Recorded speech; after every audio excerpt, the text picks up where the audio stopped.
I'm gonna do this selfie thing first, everybody. Smile.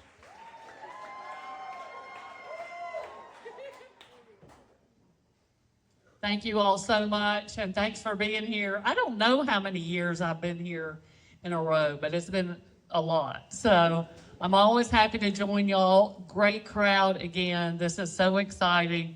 And it is so important on this Labor Day that we recognize, support, and lift up labor. Yes. Before this last election, we were at a place where labor, and just talking about labor, was polling higher and higher. We are improving the face of labor and what labor can do for us.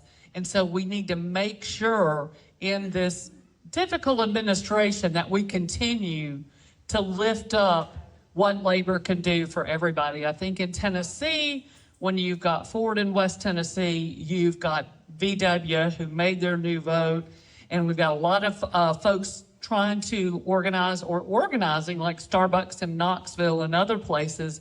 We need to keep lifting that up.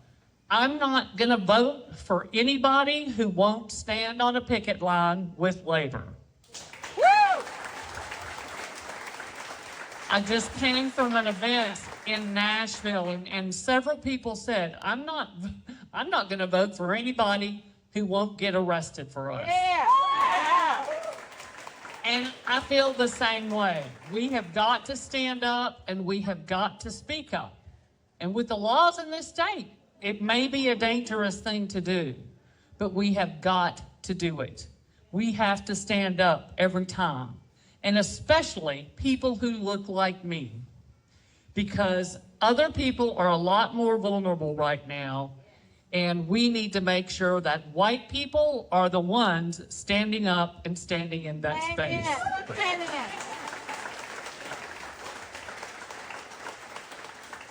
It's just so critically important. Another conference that I went to on defending democracy, put on by the African American Policy Forum. And one thing that they talked about is, yes, we are seeing fascism, we are seeing authoritarianism. But when you say that, give an example or two. Because you know how they like to call us socialist or communist or Marxist, and they don't know the definition of the word, and they never say why they think that, because it's not true, because words are hard for them. But we know what authoritarianism is, and we know what fascism is.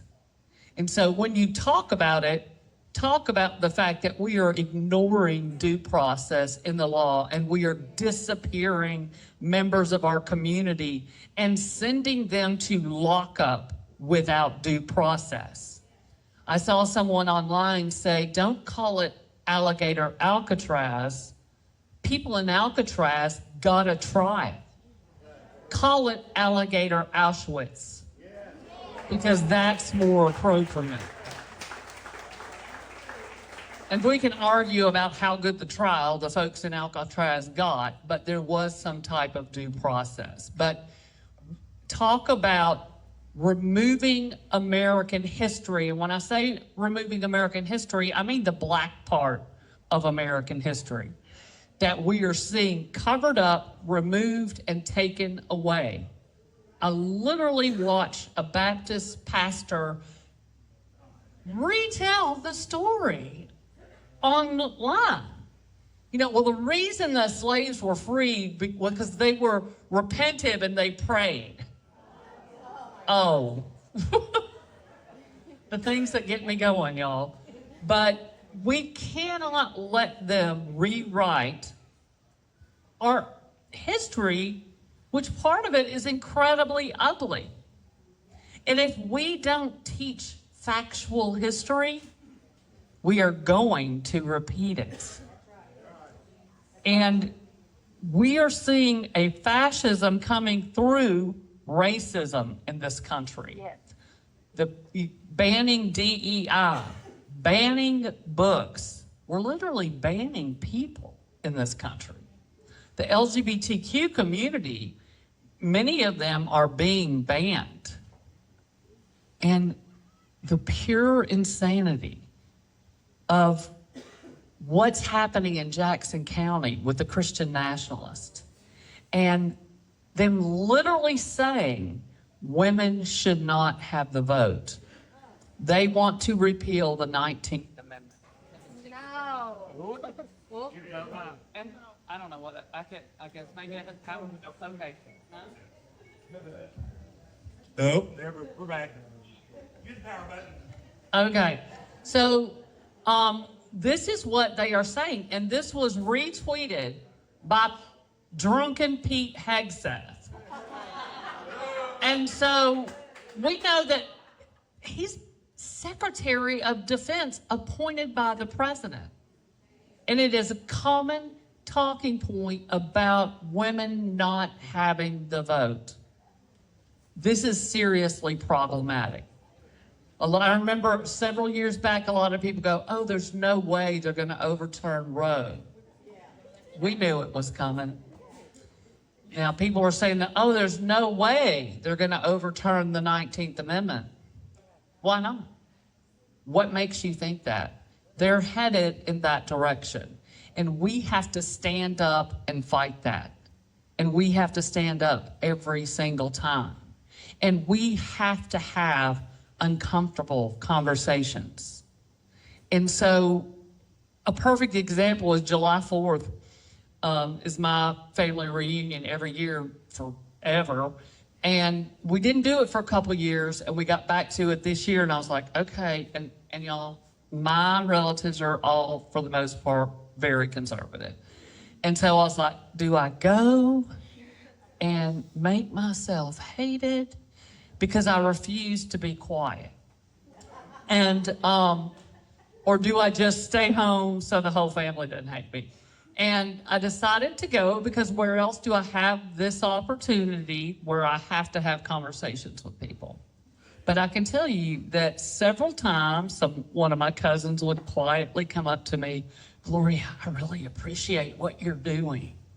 You know, and so that was quite a surprise for me. And it happened over and over. And so we're seeing a change. We are seeing a shift. People are fed up. Come to find out, everybody doesn't like fascism. It's quite shocking. But the reality is, we have to call it what it is. When somebody you're running against, or somebody who is your representative or your senator is lying, you need to call them a liar. As a teacher of 27 years, calling somebody a liar did not come easy to me. But if you are lying, you are by definition a liar, and I will call you that. And I try very hard not to call my colleagues racists. However, if you make a racist statement, I will tell you you made a racist statement. If you bring a racist bill, like banning DEI, I will call it a racist bill. You can deduce whatever you like, but that is what we need to do. We have bigoted legislation, we have misogynistic legislation, and we need to stand up on the House floor and call it that no matter what they say.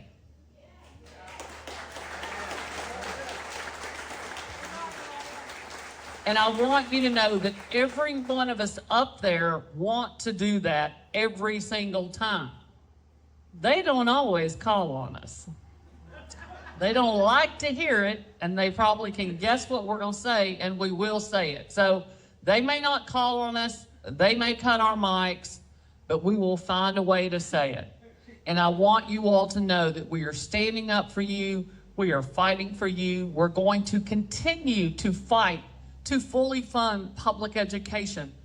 47th in the nation in funding public education. We have already seen that the vast majority of kids getting vouchers are going to be receiving more funds than the public school does from the state for the same county. It's outrageous. We told them this would happen. They insisted it wasn't true, but they are liars. They are liars. And people come up to me all the time and they say, you know, which ones can you work with? Which ones can you work together with? No one. You all, we don't have the Bob Ramsey moderate or the Sam Whitson moderate anymore. They do not exist. Republicans beat those guys or make them miserable and they leave. The folks who are there are extremists who have extreme views that are incredibly bigoted and misogynistic. And I'm not going to work with you to ban Black history, to ban DEI, to ban books. If you want to come work with me on expanding Medicaid, fully funding public education, I'll work with absolutely anyone. Anyone. I don't care what party you're in. But they're not willing to work on things that help Tennessee families. They are solely, and I've heard some folks say this, and it's true, solely in the pocket of the lobbyists. They have given up caring what the voters say because of so much money in politics that funds their campaigns and also funds their families in ways. I'll never forget that Sutherland, who's a senator in Eastern Tennessee, who bought a brand new truck with his campaign money. He doesn't really ever have a challenger, so all his campaign money comes from lobbyists. So basically, the lobbyist bought him a truck. And that's how this works. And one time, Andy Holt won a contest from State Farm where he won a brand new truck and a trip to Hawaii for his family. Interesting. You know, legislators should not be winning those contests. I'm sorry. If that's not payola, I don't know what is. So we need to insist. We need to help folks like Allie. We need to help Jerry. We need to insist that the people that we're electing will stand up and fight for us every time and won't go along to get along and will not comply in advance. Yes. Because we gain nothing by staying silent not to rock the boat. This boat must be rocked. We need to shame the racist and the misogynist back under the rocks where they came from. So thank you guys so much for being here. This great day to support labor. The president says there's just too many holidays. Oh, dude.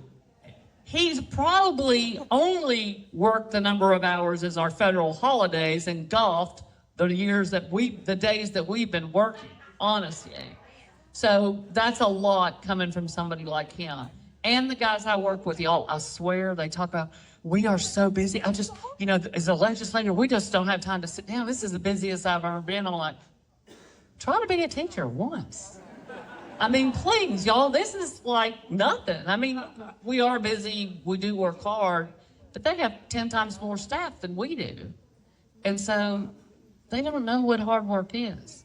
They had to draw my district, or a district with none of their Republican members in it for me. And I was told by a Republican, none of their members wanted to run against me because I run hard and they'd have to work.